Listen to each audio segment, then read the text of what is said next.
Hallelujah hallelujah hallelujah धन्यवाद प्रभु यीशु धन्यवाद प्रभु यीशु धन्यवाद प्रभु यीशु धन्यवाद प्रभु यीशु धन्यवाद पिता परमेश्वर धन्यवाद पिता परमेश्वर आराधना ओ आराधना खुदावंद यीशु के आराधना आराधना आराधना खुदावंद यीशु की आराधना आराधना ओ आराधना खुदावंद यीशु के आराधना आराधना आराधना खुदावंद यीशु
हालेलुया हालेलुया हालेलुया धन्यवाद प्रभु यीशु धन्यवाद प्रभु यीशु धन्यवाद प्रभु यीशु धन्यवाद प्रभु यीशु धन्यवाद पिता परमेश्वर धन्यवाद प्रभु आज का दिन यहोवा ने बनाया है हम इसमें आनंदित हो आनंदित हो आज का दिन यहोवा ने बनाया है हम इसमें आनंदित हो आनंदित हो आज का दिन यहोवा ने बनाया है हम इसमें आनंदित हो आनंदित हो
हालेलुया। धन्यवाद प्रभु यीशु, धन्यवाद प्रभु यीशु, धन्यवाद प्रभु यीशु, धन्यवाद प्रभु यीशु, धन्यवाद पिता परमेश्वर। धन्यवाद। अपने लहू से धो दे मसीहा मने मैला मैलाया हूँ। अपने लहू से धो दे मसीहा मन मैला मैलाया हूँ। अपने लहू से धो दे मसीहा मने मैला मैलाया हूँ। अपने लहू से धो दे मसीहा मन मैला मैलाया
hallelujah hallelujah hallelujah hallelujah hallelujah धन्यवाद प्रभु यीशु धन्यवाद प्रभु यीशु धन्यवाद प्रभु यीशु धन्यवाद प्रभु यीशु धन्यवाद पिता परमेश्वर धन्यवाद पिता परमेश्वर।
सबको जय मसीह की परमेश्वर हरि को आशीष दे। मेरे प्रियो, मैं परमेश्वर का धन्यवाद करता हूँ कि परमेश्वर ने अपने वचनों को देकर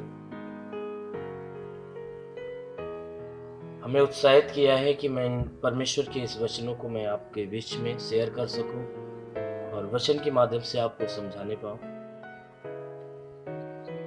मैं उस परमेश्वर का धन्यवाद करता हूं कि परमेश्वर ने हमारे आत्मा में एक बात डाला है, एक मशवरा डाला है, जिसे मैं आपके सामने शेयर करना चाहता हूं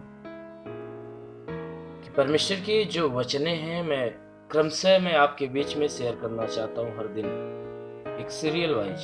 जैसे मैं आपके बीच में शुरुआत करना चाहता हूं भजन संगीता से, और भजन संगीता की अध्याय 1 से मैं शुरुआत करना चाहता हूं और ये वचनें क्रमशः हर दिन आपको मिलेगी। जैसे मैं सोमवार, मंगलवार और शनिवार भजन संगीता के सीरियल अध्याय वाइज आपको वचनें सुनने को मिलेगी। और मैं चाहता हूं कि आप इन वचनों को ज़्यादा लोगों के पास शेयर करिए कि जो लोग वचन के सही ज्ञान को नहीं पा सके हैं वह इस वीडियो के माध्यम से भजन संगीता के सारे वचनों के बारे में वो अच्छी तरह से जान पाए। क्योंकि मैं परमेश्वर का कोटि कोटि धन्यवाद करता हूं कि परमेश्वर ने मेरी आत्मा में ये बातें डाला कि बहुत से ऐसे लोग हैं जो बाइबल नहीं पढ़ पाते, जिनको पढ़ने नहीं आता। इसलिए मैं वचन के माध्यम से हर एक के पास क्रमशः वचनों को भेजना चाहता हूं, जिससे कि वे लोग सुनकर जान जाएं, ताकि अंत के दिनों में परमेश्वर के सामने जब खड़े हों तो उन्हें वहां शर्मिंदा ना होना पड़े, उनको भी वचन के ज्ञान हो जाए। इसलिए मेरे प्रियो, मैं क्रमशः अध्याय वाइज अध्याय जो है कि वचन को मैं आपके सामने शेयर करना चाहता हूँ। जैसे मैं शुरुआत करना चाहता हूँ भजन संगीता के अध्याय 1 को। आज पहले अध्याय से मैं चालू करता हूँ। भजन संगीता का पहला अध्याय है। परमेश्वर की वचन इस अध्याय के बीच में लिखी गई है, जिसमें धर्मी और दुष्ट मनुष्य के बारे में, धर्मी मनुष्य और दुष्ट मनुष्य के बारे में, उन दोनों के बीच में अंतर की बातें लिखी गई है। आइए हम देखते हैं वचन की तरफ। क्या ही धन्य है वह पुरुष जो दुष्टों की युक्ति पर नहीं चलता और न पापियों के मार्ग में खड़ा होता है और न ठट्ठा करने वालों के मंडली में बैठता है। मेरे प्रियो, परमेश्वर की वचन कहती है कि क्या ही धन्य है वह पुरुष, वह आदमी जो दुष्ट लोगों की युक्ति पर नहीं चलता। वह मनुष्य धन्य है। परमेश्वर की वचन कहती है कि वह मनुष्य परमेश्वर की दृष्टि में धन्य है कि जो दुष्ट मनुष्यों की युक्ति पे, उनके बनाए गए नियम पे नहीं चलता, उनके दिए गए मशोरे को नहीं मानता, उनके दिए गए राय मशोरों को नहीं मानता। क्योंकि जब भी दुष्ट मनुष्य कोई भी प्रकार की बातें करता है तो उसकी बातों के अंदर दुष्टता भरी होती है। जैसे वचन में लिखा हुआ है कि मन के अंदर जो भरा हुआ होता है वह मुख के द्वारा बाहर निकलता है। इसलिए दुष्ट मनुष्य के भीतर, उसके मन में दुष्टता की बातें ही भरी रहती है। इसलिए दुष्ट मनुष्य आपको जो उपाय बताएगा, जो राय आपको देगा, जो मशवरा देगा, उसके राय और मशवरे के अंदर भी दुष्टता भरी होती है। इसलिए वचन कहती है कि वह मनुष्य धन्य है जो दुष्टों के बनाई गई युक्तियों पर, उनके नियम पर नहीं चलता। वचन कहती है और न पापियों के मार्ग में खड़ा होता है।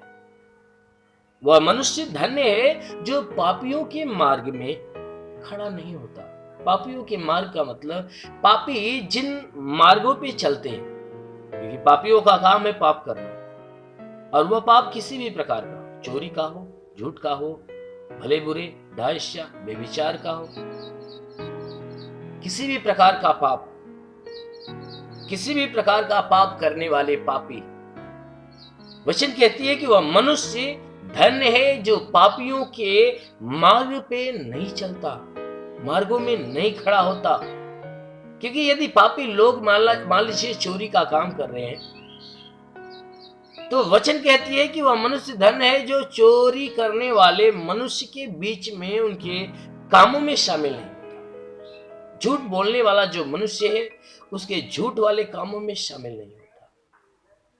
जो हत्या करने वाला मनुष्य है उसके हत्या वाले कामों में शामिल नहीं होता। वचन कहती है कि ऐसा व्यक्ति धन्य है।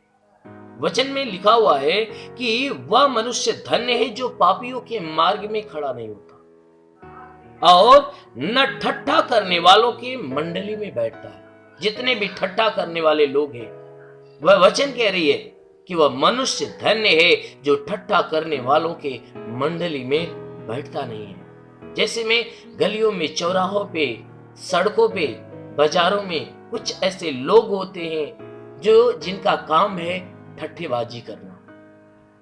वह किसी मनुष्य के बारे में वो बातें उछालकर ठट्ठे करते हैं, या किसी स्त्री को देखकर उसके बारे में कुछ अनाप शनाप की बातें बोलकर ठट्ठेबाजी करते हैं। वचन कह रही है कि वह मनुष्य धन्य है जो ठट्ठा करने वालों के मंडली में नहीं शामिल होता, नहीं बैठता है, परंतु वह क्या करता है? वचन कहती है कि वह मनुष्य धन्य है जो दुष्टों की युक्ति पर नहीं चलता, पापियों के मार्ग में नहीं खड़ा होता, ठट्ठा करने वालों की मंडली में नहीं बैठता, परंतु वह क्या करता है, परंतु वह तो यहोवा की व्यवस्था से प्रसन्न होता है।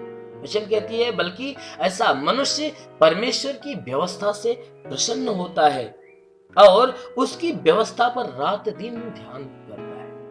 कहता है कि वह मनुष्य धन्य है जो ऐसे बुरे युक्तियों पर नहीं चलता, बल्कि वह परमेश्वर की बताई गई व्यवस्था जो उसके नियम है, उसके परमेश्वर के नियम को पाकर वह प्रसन्न रहता है और उसकी व्यवस्था पर, परमेश्वर के नियम, परमेश्वर की आज्ञा और परमेश्वर की शिक्षाओं पर रात दिन ध्यान करता है। वचन कहती है कि वह मनुष्य तो उस वृक्ष के समान है, वह मनुष्य तो उस वृक्ष के समान है जो बहती नाली के किनारे पे लगाया है। ऐसा व्यक्ति उस पेड़ के समान है जो बहते हुए जल, वचन कहती है जो बहती हुए नाली, जो जिस नाली के अंदर जल हमेशा बहता रहता है, उस नाली के किनारे पे लगाए गए पेड़ के समान वह मनुष्य होता है। कि जिस पेड़ के बारे में यह वचन बता रही है कि जो बहती हुई नाली के किनारे पर लगाया गया पेड़ है, उस पेड़ के समान वह मनुष्य होता है कि जो पेड़ अपने ऋतु के अनुसार फल देता है। जो पेड़ अपने ऋतु के अनुसार क्या करता है, वह फल देता है, जिसके पत्ते कभी मुरझाते नहीं। जिस पेड़ का पत्ता कभी मुरझाता नहीं। क्यों? क्योंकि उसकी जो जड़ है पानी के सतह में है, पानी के सोते में है, इसलिए उसके पत्ते कभी मुरझाते नहीं। ऐसा पेड़ अपने ऋतु के अनुसार फल देता है। इसलिए वचन कहती है कि जो कोई मनुष्य अपने जीवन में कुछ करना चाहे वह हर कामों में सफल होता है। जैसे वचन में लिखा है, इसलिए जो कुछ वह पुरुष करे वह सफल हो जाता है। इसलिए ऐसा मनुष्य जो परमेश्वर की युक्तियों से प्रसन्न होने वाला है, वह मनुष्य अपने जीवन में जो कुछ करना चाहता है वह अपने हर कामों में सफलता पाता है, अपने हर कामों में सफल हो जाता है, क्योंकि वह मनुष्य उस पेड़ के समान होता है कि जो पेड़ बहती नाली के किनारे पे लगाया गया। बहती नाली का किनारा कौन है? हमारा परमेश्वर। वह पेड़ कौन है? हम है। वह मनुष्य उस पेड़ के समान है जो बहती नाली के किनारे पे, यानी जो परमेश्वर के सहारे जीवन जीने वाला है, जो परमेश्वर से हमेशा समीप रहने वाला, परमेश्वर से मेल मिलाप रखने वाला, या परमेश्वर के शरण में होकर जीवन जीने वाला जो आदमी है, उस मनुष्य के जीवन में कभी दुख और तकलीफ, विपत्तियों की समस्याएं बनी नहीं रहती। ऐसा मनुष्य अपने जीवन में कभी नाश नहीं होने पाता, निराश नहीं होने पाता। ऐसा मनुष्य अपने जीवन में कभी मुरझाने नहीं पाता, कभी उसके जीवन में हानियां नहीं होने पाती। क्यों? क्योंकि ऐसा जो व्यक्ति होता है, उसके जीवन की जो बागडोर है परमेश्वर के हाथ में होती है। इसलिए वह मनुष्य अपने जीवन में जो कुछ करना चाहता है वह हर कामों में सफलता पाता है। क्यों? क्योंकि उस मनुष्य के जीवन पे परमेश्वर का आशीर्वाद होता है। इसलिए मेरे प्रियो, वचन कहती है मनुष्य धन्य है जो दुष्टों के युक्ति पर नहीं चलता, पापियों के बीच में खड़ा नहीं होता और ठट्ठा करने वालों की मंडली में बैठता नहीं, बल्कि वह परमेश्वर की व्यवस्था से प्रसन्न रहता और रात दिन उसकी व्यवस्था पे ध्यान देता। वह मनुष्य उस पेड़ के समान फलवंत होता है। लेकिन आगे वचन दुष्ट के लिए कहती है कि जो दुष्ट लोग होते हैं, चौथी वचन क्या कहती है कि दुष्ट लोग ऐसे नहीं होते। अरे वे तो उस भूसी के समान होते हैं जो पवन से उड़ाई जाती। कहता है जो दुष्ट मनुष्य होता है वह ऐसा नहीं होता। दुष्ट मनुष्य तो उस भूसी के समान होता है जो हवा के द्वारा उड़ाई जाती है और उड़ाने पे भूसी जो उड़ जाती है। कहता है इस कारण दुष्ट लोग अदालत में स्थिर न रह सकेंगे।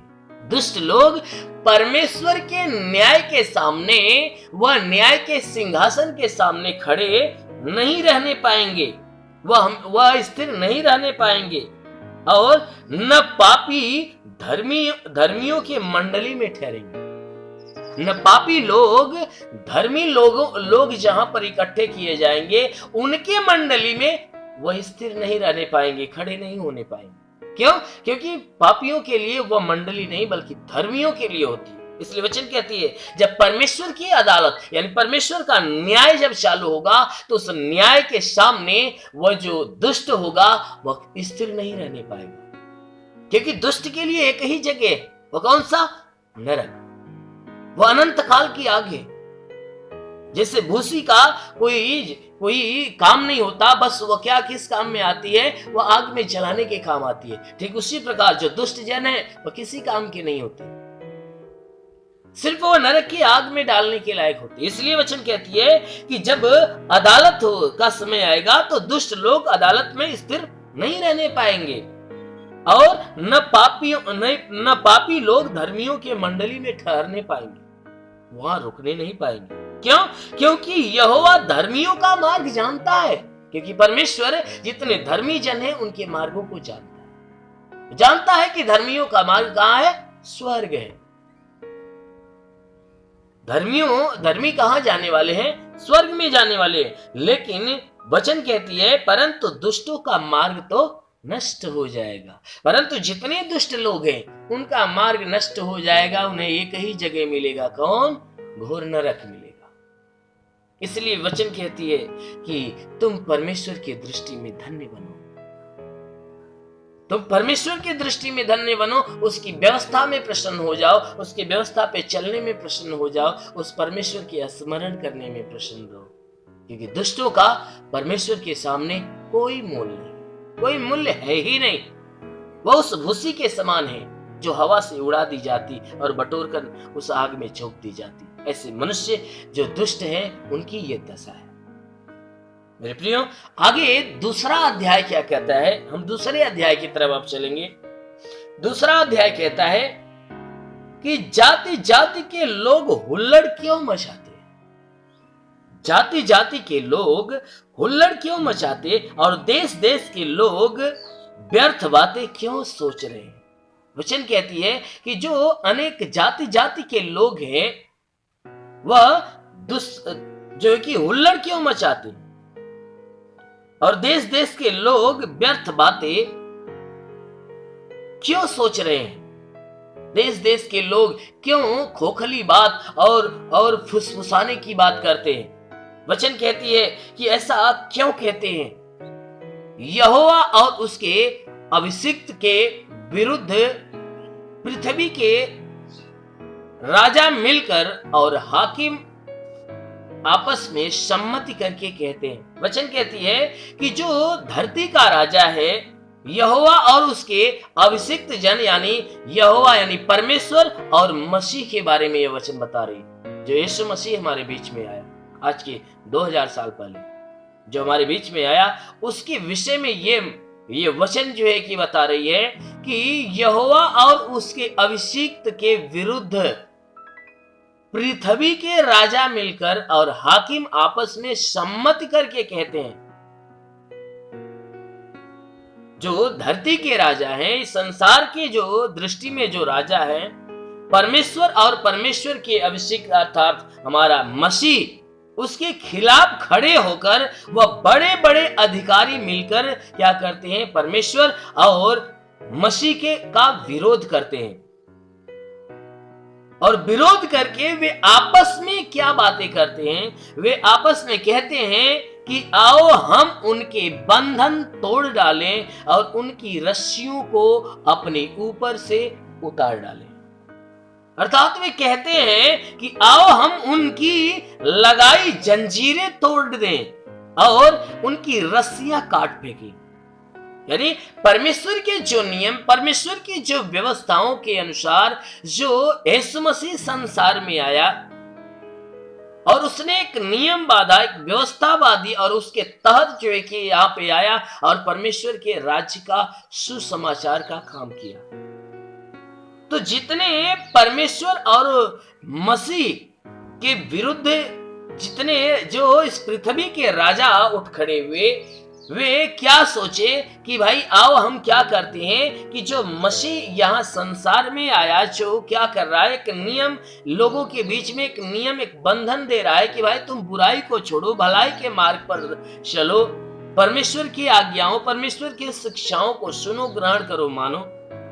जो ये एक मार्ग बताया, तो वे आपस में राय मशवरा करके क्या कहते हैं, आओ हम उनके मार्गों को तितर बितर कर दें, तोड़ डालें, उनकी आज्ञाओं को तहस नहस कर दें। वे आपस में क्या करते हैं कि मसीह और परमेश्वर के विरुद्ध में ये ऐसी ऐसी बातें बोलते हैं। लेकिन यहां वचन बता रही है कि वह जो स्वर्ग में विराजमान है वह क्या करेगा, हंसेगा।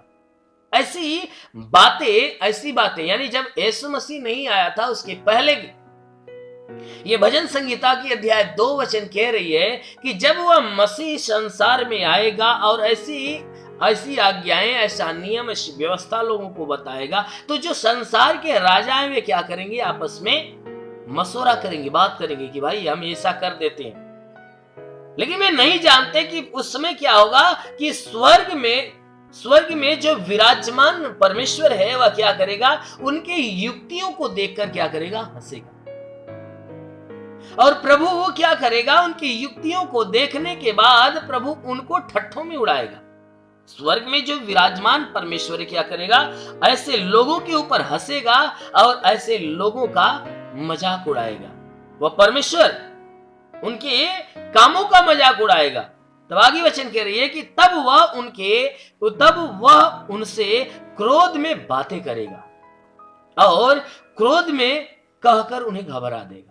वचन कह रही है कि तब वह परमेश्वर क्या करेगा कि उस वक्त वह उन पर बरस पड़ेगा, यानी क्रोधित होगा और अपनी जलजलाहट से उन्हें घबराहट देगा। ऐसा क्रोध उनके सामने प्रकट करेगा, ऐसी जलजलाहट प्रकट करेगा कि वे लोग क्या होंगे, उसके क्रोध, उसके जलजलाहट से घबरा जाएंगे। लेकिन यहां आगे वचन बता रही है, मैं तो अपने ठहराए हुए राजा को अपने पवित्र पर्वत सिय्योन की राजगद्दी पर बैठा चुका हूं। मेरे प्रियो, वचन कहती है कि तब उनसे कहेगा, तब वह परमेश्वर उन लोगों से कहेगा, ऐसे अधर्मियों से क्या कहेगा, जो विरोधियों से क्या कहेगा, संसार के राजाओं से क्या कहेगा कि मैं तो अपने पवित्र पहाड़ पर, मैं अपने पवित्र पहाड़ सिय्योन पर मैंने अपने ठहराए हुए राजा को राजगद्दी पर बैठा दिया है। तब वह परमेश्वर ऐसे पृथ्वी के राजा से क्या कहेगा कि मैं तो अपने ठहराए हुए राजा को, जिस राजा की मैंने नियुक्ति की है, उस राजा को अपने पवित्र पर्वत जो सिय्योन है उसके राजगद्दी पर उसे बैठा दिया है। वचन में लिखा है ना कि मैं तो अपने ठहराए हुए राजा को अपने पवित्र पर्वत सिय्योन की राजगद्दी पर बैठा चुका हूं। कहता है कि उस समय जब उनकी बातों को, उनके कामों को जब देखेगा तो ठहाके मारेगा और उनके ऊपर क्रोध करेगा, और क्रोध ऐसा करेगा कि क्रोध से उन्हें घबरा देगा, और घबराने के बाद उनसे कहेगा, मैं अपने ठहराए हुए राजा को अपने पवित्र पर्वत सिय्योन की राजगद्दी पर तो बैठा चुका हूं। अर्थात यह वचन यीशु मसीह के बारे में दृष्टांत दे रही है कि वह परमेश्वर यीशु मसीह के बारे में उन लोगों से कहेगा कि मैं उस राजा को तो अपनी राजगद्दी पे बैठा चुका हूं। आगे वचन कह रही है कि मैं उस वचन का प्रचार करूंगा जो यहोवा ने मुझसे कहा, तू मेरा पुत्र है, आज तू मुझसे उत्पन्न हुआ है। तब उस समय वचन कह रही है कि मैं यहोवा के फरमान का ऐलान करूंगा। वचन कह रही है कि उस समय क्या होगा कि मैं परमेश्वर के जो बातें हैं, उसके वचन है, उसके वचन का ऐलान करूंगा कि उसने मुझसे कहा कि तू मेरा बेटा है, आज मैं तेरा पिता बना हूं। हालेलुया। मेरे प्रियो, यहां ये वचन जो है कि परमेश्वर की ओर से भी कही जा रही है और मसीह की ओर से भी कही जा रही है। 7वीं वचन जो मसीह की ओर से जो कही जा रही है कि उस समय क्या होगा कि मसीह की ओर से ये बातें कही जा रही है कि मैं वचन का प्रचार करूंगा। जब मसीह संसार में आएगा तो क्या करेगा, वचन का प्रचार करेगा। और जो यहोवा ने मुझसे कहा, यानी कि जो यहोवा ने, यानी परमेश्वर ने जो बातें मसीह के प्रति कहा है कि भाई जब यीशु मसीह जब यूहन्ना से बपतिस्मा लिया, उस समय जब पानी में डूबा और बाहर निकला तो आकाश से एक पक्षी जो कबूतर हुई, कबूतर के रूप में पवित्र आत्मा उसके ऊपर उतरी और फिर आकाश से आवाज आई कि यह मेरा प्रिय पुत्र है। यानी कि परमेश्वर ने क्या ठहराया कि ये मेरा यानी तू मेरा पवित्र बेटा है। उसी बात को यहां बातें स्मरण दिलाते हुए ये वचन में लिखी गई है कि उस समय मसीह की ओर से बातें कही जा रही है कि मैं उस वचन का प्रचार करूंगा जो वो परमेश्वर ने मुझसे कहा कि तू मेरा बेटा है, आज तू मुझसे उत्पन्न हुआ है, मुझसे मांग और मैं जाति जाति के लोगों को तेरी संपत्ति होने के लिए और दूर दूर के देशों को तेरी निज भूमि बनने के लिए दे दूंगा। वचन कह रही है कि उस समय कहता है कि जब ये बातें, जब परमेश्वर ने मसीह की बातों को स्मरण करते हुए यहां वचन बता रही है कि जब उस समय कहा कि नहीं तू मेरा बेटा है और आज तू मुझसे उत्पन्न हुआ है, तब उस समय ये वचन कह रही है उस समय के बाद कि मुझसे मांग और मैं जाति जाति के लोगों को तेरी संपत्ति होने के लिए और दूर दूर देशों को तेरी निज भूमि बनने के लिए दे दूंगा। वचन कहती है मुझसे मांग, मैं तुझे विरासत में सारा राष्ट्र दूंगा, यानी जाति जाति के लोगों को दे दूंगा और पूरी धरती को तेरी जागीर बना दूंगा।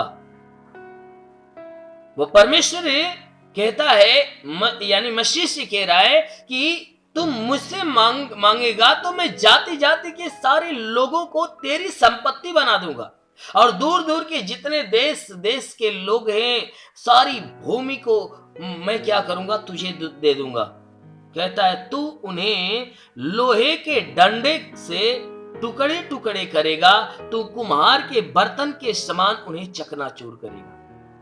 यहां वचन कह रही है कि परमेश्वर मसीह को अधिकार देते हुए ये बातें हमें बता रही है कि वह परमेश्वर तब मसीह को अधिकार देते हुए कहेगा कि तू मुझसे मांग, तो मांगने पर मैं क्या करूंगा, जाति जाति के लोगों को तेरी संपत्ति बनाकर तुझे दूंगा और दूर दूर के जितने देश की निज भूमि है मैं तेरी भूमि बनने के लिए दे दूंगा। कहता है, वचन कहती है कि तू उन्हें क्या करेगा, तू उन्हें लोहे के राजदंड से उन्हें तोड़ डालेगा। जो लोहे का डंडा है तू लोहे के डंडे से उन्हें तोड़ डालेगा और तू कुम्हार के बर्तन के समान उन्हें चकनाचूर कर देगा। इसलिए वचन कहती है अब हे राजाओं बुद्धिमान बनो। इसलिए वचन कहती है कि हे पृथ्वी के राजाओं तुम क्या करो, तुम बुद्धिमान बनो। हे पृथ्वी के न्यायियों यह उपदेश ग्रहण करो। हे पृथ्वी के सब न्याय करने वाले लोगों, संसार के न्यायियों, तुम परमेश्वर के शिक्षाओं को ग्रहण करो, उसके शिक्षाओं को, उसके उपदेशों को ग्रहण करो, डरते हुए उस परमेश्वर की उपासना करो। वचन कहती है कि तुम क्या करो, डरते हुए उस परमेश्वर की उपासना करो और कांपते हुए मगन हो जाओ। कांपते हुए क्या करो, मगन हो जाओ। तुम पुत्र को चूमो, ऐसा न हो कि वह क्रोध करे और तुम मार्ग ही में नष्ट हो जाओ। वचन कहती है कि तुम क्या करो कि उस पुत्र का सम्मान करो। वचन कह रही है कि तुम पुत्र का सम्मान करो, तुम उस पुत्र को चूमो, पुत्र का सम्मान करो। ऐसा न हो कि वह क्रोध करे, ऐसा ना हो कि वह पुत्र क्या करे, अपने क्रोध को भड़काए, उसका क्रोध भड़क जाए और तुम जिंदगी की राह से मिट जाओ और तुम उस मार्ग से हमेशा के लिए नष्ट हो जाओ, क्योंकि क्षण भर में उसका क्रोध भड़कने को है। वचन कहती है क्योंकि उसका जो क्रोध है, उसका जो गुस्सा है कभी भी भड़क सकता है, क्षण भर में वह भड़क सकता है, कभी भी भड़क सकता है। इसलिए मैं तुमसे कहता हूं कि धन्य है वे जिनका भरोसा उस पर है। इसलिए मैं कहता हूं कि धन्य है वह आदमी जिनका भरोसा उस परमेश्वर पे है। मेरे प्रियो, ये परमेश्वर की जो वचन ये अध्याय 2 कहता है, अध्याय 2 परमेश्वर और उसके अभिषिक्त राजा के विषय में। भजन संगीता का अध्याय 2 जो है परमेश्वर और उसके अभिषिक्त राजा यानी यीशु मसीह के बारे में यह वर्णन बता रही है कि वह परमेश्वर क्या करेगा जब अपने मसीह को भेजेगा। उस समय क्या होंगे कि संसार के जो राजा है उसके विरोध में खड़े होंगे। जब विरोध में खड़े होंगे तो परमेश्वर उनके ऊपर क्रोध भड़काएगा, उनके कामों को देखकर हंसेगा और जलजलाहट से भर के उन्हें घबरा देगा। उस समय उन्हें समझाएगा, बताएगा कि मैंने उस राजा को जहां बैठना चाहिए उसके राजगद्दी पर तो बैठा दिया, और जो बैठा हुआ है वह क्या कहेगा, जो बैठा हुआ है वह क्या कहेगा, वे भी बातों को वह बता रही। जो भी आपने वचन में सुना, ये परमेश्वर और मसीह जो आने वाला उसके विषय में ये बातें बता रही है। और उसके बाद लास्ट में वो परमेश्वर उन राजाओं को फिर धिक्कारते हुए कह रहा है कि बुद्धिमान हे राजाओं, तुम बुद्धिमान बनो, तुम समझ लो, उसकी शिक्षाओं को ग्रहण कर लो, उस परमेश्वर से और उसके अभिषिक्त यानी मसीह से क्या करो, भय खाओ, क्योंकि क्षण भर में क्या होगा, उसका क्रोध भड़केगा, और जब क्रोध भड़क जाएगा तो तुम्हारा मार्ग ही, तुम्हारे जीवन का मार्ग ही नष्ट हो जाएगा। इसलिए तुम उस परमेश्वर के ऊपर भरोसा रखो और उस परमेश्वर को धन्य कहो, क्योंकि धन्य है वे जो परमेश्वर पे भरोसा रखते हैं, क्योंकि वह मनुष्य सुखी होगा, वह सुखी रहेगा जो परमेश्वर की पनाह लेगा। इसलिए मेरे प्रियो, हमेशा उस परमेश्वर के पनाह में बने रहिए, क्योंकि आगे ये तीसरा अध्याय क्या कहता है। हम थोड़ा तीसरे अध्याय की तरफ चलते हैं। तीसरा अध्याय कहता है कि हे यहोवा, यानी तीसरा अध्याय वह परमेश्वर से सहायता मांगने की प्रार्थना के हेतु है। इसमें वचन लिखी हुई अपनी सहायता के लिए परमेश्वर से प्रार्थना की बातें लिखी गई है कि हम परमेश्वर से अपनी सहायता के लिए प्रार्थना करते हैं। उस बात के विषय में लिखा गया है, और ये वचन कह रही है, हे यहोवा, मेरे सताने वाले कितने बढ़ गए हैं। हे यहोवा, यानी राजा दाऊद जो इस वचनों को लिख रहा है और लिखते हुए कह रहा है, वह प्रार्थना की बातें लिखते हुए कह रहा है कि हे परमेश्वर, मेरे सताने वाले कितने बढ़ गए हैं जो मुझे सताने का काम कर रहे हैं। वे जो मेरे विरुद्ध उठते हैं वे बहुत हैं। हे यहोवा, जो वे मेरे विरुद्ध उठते हैं वे बहुत हैं। मेरे विरोध में उठने वाले लोग इस पृथ्वी के ऊपर बहुत हैं। और वचन कह रही है कि मेरे सताने वाले बढ़ते जा रहे हैं, मेरे विरुद्ध उठने वाले बहुत हैं। बहुत से लोग हैं जो मेरे प्राण के विषय में कहते हैं कि उसका बचाव परमेश्वर की ओर से नहीं।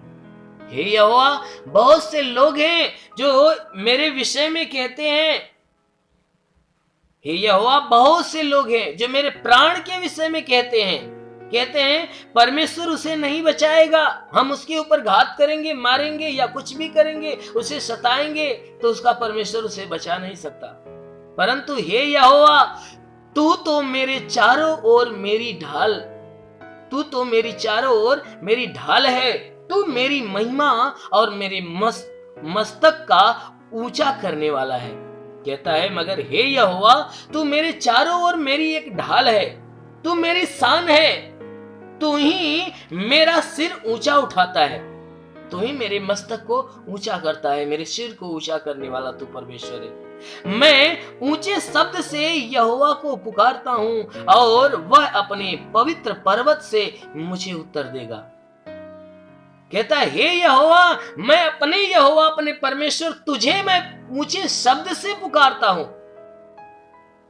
और कहता है कि मैं ऊंचे शब्द से पुकारता हूं। अवश्य है कि हमारा जो परमेश्वर यानी तू अपने पवित्र पर्वत से मुझे उत्तर देगा। हे यहोवा, जो मैं ऊंचे शब्द से तुझे पुकारता हूं, अवश्य है कि तू अपने पवित्र पहाड़ से मेरा उत्तर देगा। मुझे विश्वास है कि तू मेरे बातों का अवश्य है कि उत्तर देगा, कहता है मैं लेट कर सो गया फिर जाग उठा क्योंकि यहोवा मुझे संभालता है।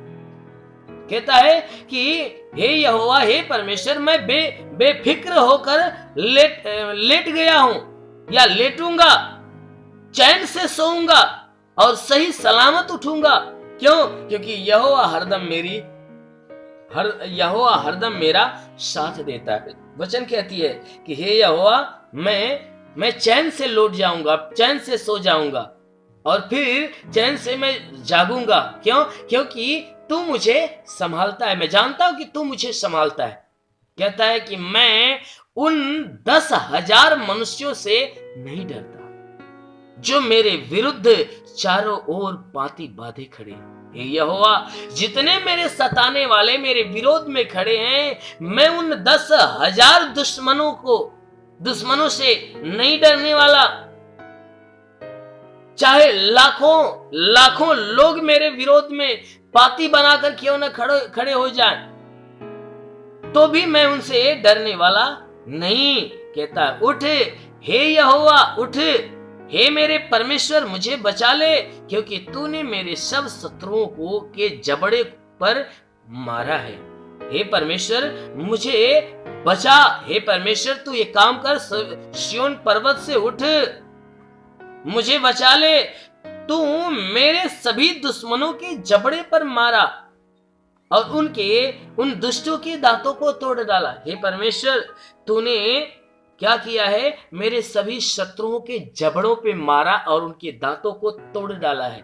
इसलिए मैं तुमसे कहता हूं कि मैं उन 10,000 या लाखों अगर विरोधी या लाखों दुश्मन मेरे विरुद्ध खड़े होंगे, मैं डरने वाला नहीं, क्योंकि तू क्या है? मेरा बचाने वाला है।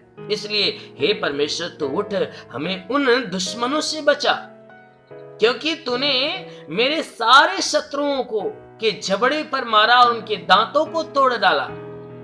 मैं जानता हूं कि तू उनके जबड़ों पे मारकर उनके दांतों को तोड़ डाला है। इसलिए वचन कह रही है कि उद्धार यहोवा ही से होता है।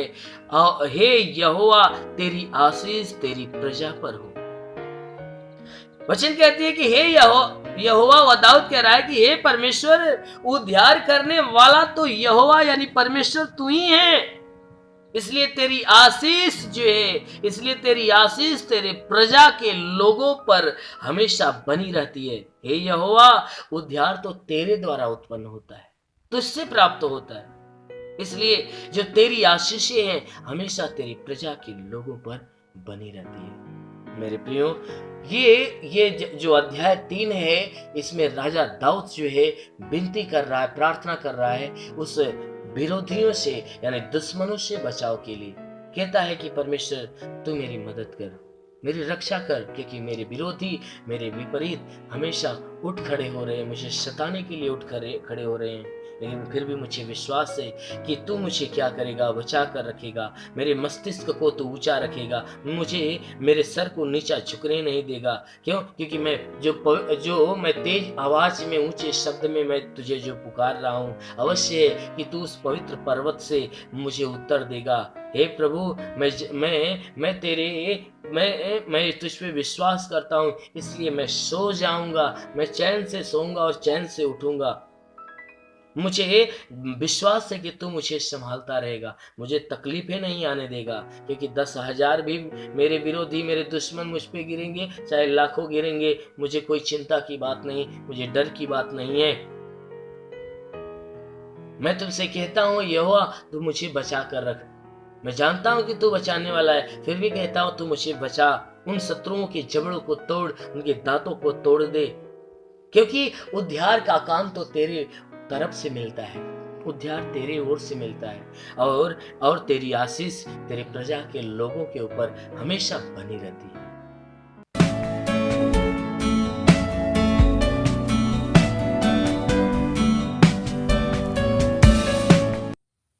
सबसे पहले अपने अपराधियों को क्षमा करिए।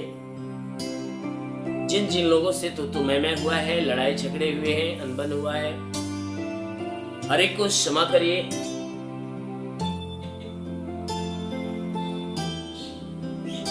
अपने घर के हर एक सदस्य को क्षमा करिए।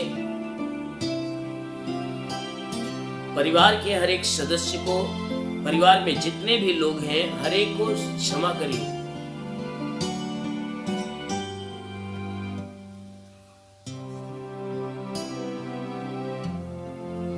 जितने भी आपके दृष्टि में ऐसे लोग हैं जिन जिन लोगों से तो मैं हुआ है, लड़ाई झगड़े हुए हैं, अनबन हुआ है, हर एक को याद करके हर एक को क्षमा करिए, क्योंकि प्रभु ने कहा क्षमा दोगे तो तुम्हें क्षमा मिलेगी। इसलिए अपने पड़ोसियों को क्षमा करिए, अपने घर के पड़ोसी, अपने शरीर के पड़ोसी, हर एक को क्षमा करिए।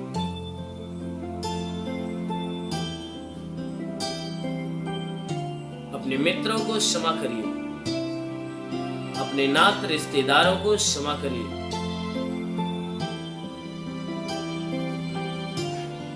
हर एक को दिल से क्षमा करते जाइए।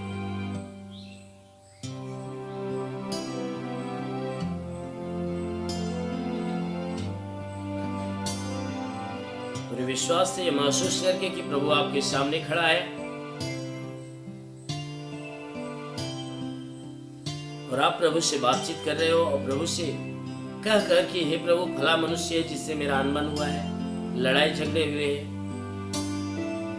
जिसके प्रति मेरे मन के अंदर, मेरे हृदय के अंदर दुश्मनी की भावना है, बदले की भावना है, लेकिन हे प्रभु, आज तो मुझे मिल गया, इसलिए मैं उसे दिल से क्षमा करता हूं।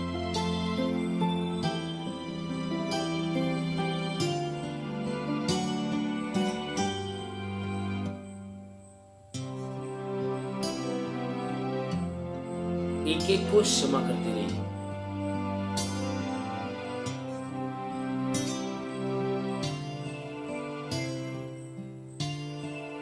यदि आपने क्षमा कर लिया है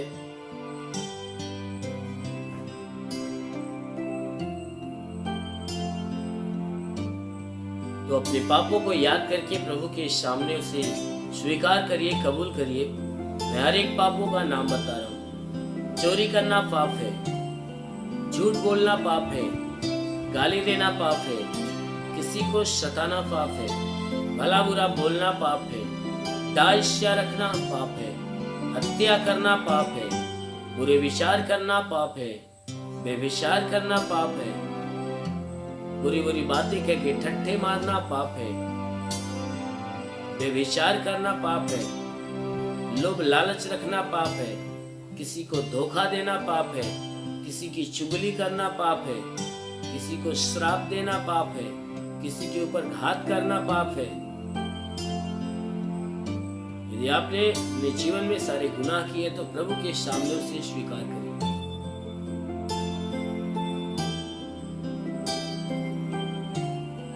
प्रभु के सामने उसे स्वीकार करिए कि प्रभु, मैंने पाप किया है, मैंने चोरी किया है, मैंने झूठ बोला है, मैंने गाली दिया है, मैंने भला बुरा किया है, दास्या रखा है, हत्या किया है, बुरे विचार किया है, बेविचार किया है, गर्भपात किया है, बुरी बुरी बातें कह के ठट्ठे मारे, लोभ लालच रखा है, धोखा दिया है, चुगली किया है, श्राप दिया है। प्रभु ने ये काम किया है।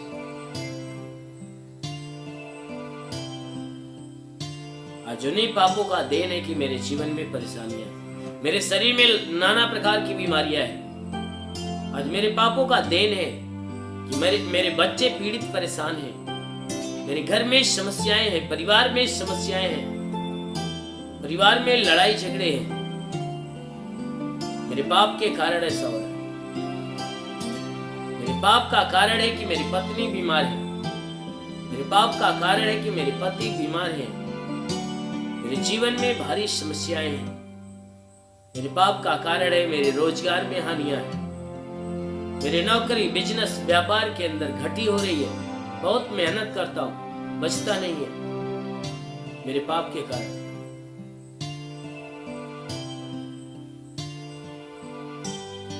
मेरे पाप का कारण है कि जिस काम में हाथ लगाता हूं सफलताएं नहीं मिलती। मेरे पाप का कारण है जिस काम के बारे में सोचता हूं पूरा नहीं होता। मेरे पाप का कारण है कि दुष्ट आत्माएं जब चाहती मेरे जीवन में आती है और तबाहियां मचा मचा कर आती जाती है।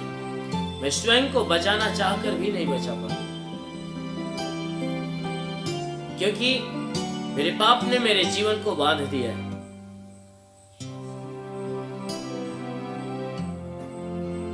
क्योंकि मैंने जीवन में पाप किया है और मेरा पाप में मेरे जीवन को बांध दिया है और मेरा पाप श्राप बन के मेरे जीवन में उतर रहा है।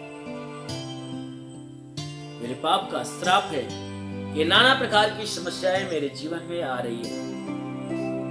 इसलिए प्रभु मुझ पे दया करिए, मुझे माफी दीजिए, मुझे क्षमा दीजिए। आत्मा को रुलाकर गिड़गिड़ाकर माफी मांगिए। आज शाम परमेश्वर को महिमा देते हुए उससे माफी मांगिए। प्रभु मुझ पापी पर दया कर, जो आज तक अब तक मुझसे कोई गुनाह हुआ है, जो आज के पूरे दिन मेरे शरीर से, मेरे मन से, मेरे विचारों से जो गुनाह पाप हुआ है, प्रभु उन्हें माफी कर दे, उन्हें क्षमा कर।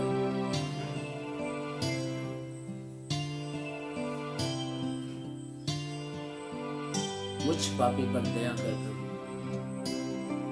अपनी आत्मा को रुलाकर प्रभु से गिड़गिड़ाओ और माफी मांगो।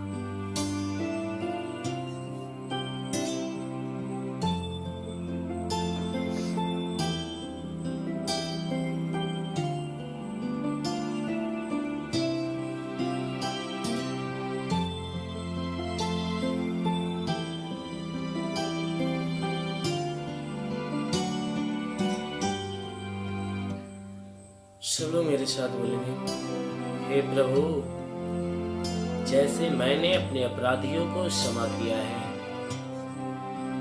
वैसे आप भी मेरे अपराधों को क्षमा करें। आइए मैं सबके लिए प्रार्थना करता हूँ। जिसके शरीर में जहाँ बीमारी हो वो बीमारी पे हाथ रखे। जिसके शरीर में एक या दो बीमारी हो, बीमारी पे हाथ रखे। जिसके शरीर में कई बीमारी हो, दोनों हाथ सीने पर रखे। जिसके शरीर में कोई बीमारी ही नहीं है, वह भी दोनों हाथ सीने पर रखे। आंखों को बंद करके प्रभु का ध्यान करिए। मैं हर एक के लिए प्रार्थना करने जा रहा हूँ। इस प्रार्थना के दौरान प्रभु आपको स्पर्श करेगा और आपके शरीर से हर दुख, हर तकलीफ, हर बीमारियां, हर समस्याएं आपके जीवन से चली जाएगी। पूरे विश्वास में भरिए, पूरे विश्वास में, पूरे विश्वास में। Hallelujah, hallelujah, hallelujah, hallelujah, hallelujah, hallelujah, hallelujah, hallelujah, hallelujah, hallelujah, hallelujah, hallelujah, hallelujah. हे स्वर्ग और पृथ्वी के प्रभु, मैं तेरा धन्यवाद करता हूँ। जगत के निर्माण करता, मैं तेरा धन्यवाद करता। संसार के उद्धार करता, मैं तेरा धन्यवाद करता हूँ। जगत की ज्योति, मैं तेरा धन्यवाद करता हूँ।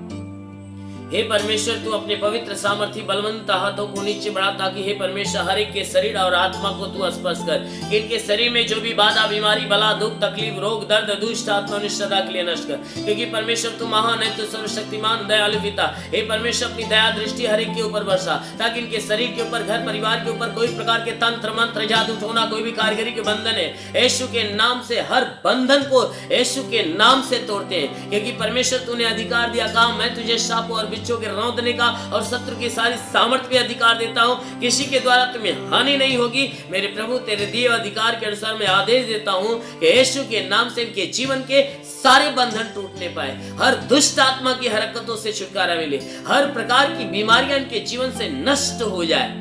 वो मेरे महान परमेश्वर, मैं प्रार्थना करता हूँ कि हे परमेश्वर हर एक के ऊपर दया दृष्टि बरसा, ताकि जिसके सर में दर्द हो, सर का दर्द निकल जाए, सर का दर्द, सर का चुभन, घबराहट, बेचैनियां निकल जाए, चक्कर आना बंद हो जाए, मूर्छे की बीमारी निकल जाए, मिर्गी की बीमारी निकल जाए, झटके आना बंद हो जाए।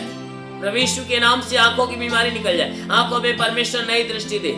प्रभु यीशु के नाम से आगे था, आंख की चाहे जो कोई परेशानियां हो नष्ट हो जाए, कान की चाहे जो कोई परेशानियां हो नष्ट हो जाए, कान का बहरापन दूर हो जाए, दांत का दर्द, दांत की पैरियां नष्ट हो जाए। प्रभु यीशु के नाम से आगे देता हूं कि तुम्हारे शरीर के अंदर से, तुम्हारे पेट का दर्द, सीने का दर्द निकल जाए, सीने का दर्द निकल जाए, पेट का दर्द निकल जाए, पेट का चुभन नष्ट हो जाए, रीढ़ की हड्डियों का दर्द निकल जाए, कमर का दर्द निकल जाए, कमर का दर्द निकल जाए, घुटने का दर्द निकल जाए, हर एक जोड़ों का दर्द निकल जाए, गठियावात की बीमारी निकल जाए, साटिका की बीमारी निकल जाए।